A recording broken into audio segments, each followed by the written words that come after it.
Magandang araw po sa inyong lahat, mga kapatid. Meloy po. Ang pag-uusapan natin ngayon dito, itong hamon ni Libayan.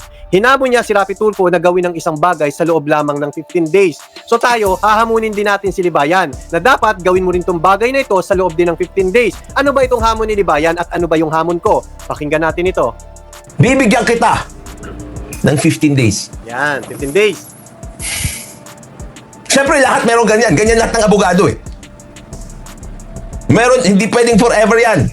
15 days! So yung hamon ko rin sa iyo ngayon, Libayan, hindi rin pwedeng forever. 15 days lang din. Rafi Tulfo, ititigil ko na yung pagbablog ko. I-delete ko lahat ng channel ko. Ayan, same hamon.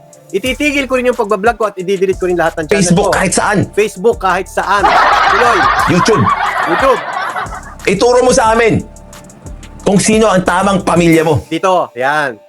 Personal na yung banat dito ni Libayan. Pinakikialaman na niya yung personal na buhay ni Rapi Tulfo na ituro mo sa amin kung sino yung tamang pamilya nyo. Tama ba yung pagkakabanggit ko? Tingnan natin. Kung sino ang tamang pamilya mo. Yan. So pakialam mo ba naman? Ba't pinakikialaman mo? Ibig mo sabihin lahat ng kabatas maayos ang pamumuhay? Buhay may asawa? Ha? Lahat ba ng kabatas ganon? O tuloy. 15 days. July 16, dapat na ituro mo na kung sino yung tunay na Ayan. pamilya mo.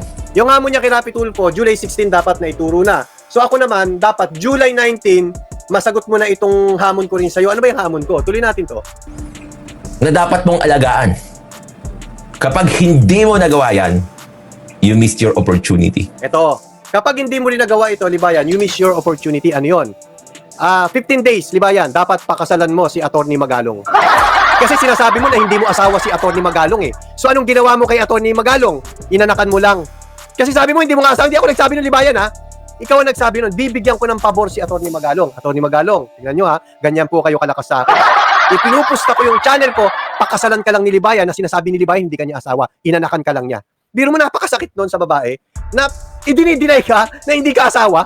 Kaya ngayon ang hamon ko sa'yo, Libayan, 15 days pakasalan mo si Atty. Magalong. So dapat July 19 kasal na kayo. Kung hindi, na mismo yung opportunity na ibinigay ko sa'yo na pakasalan mo si Atty. Magalong. So, Libayan, naantayin ko ha. Kailangan July 19, kasal na kayo ni Magalong, ni Atty. Magalong na hindi mo asawa sa ngayon. So, aantayin namin yan. Ingat.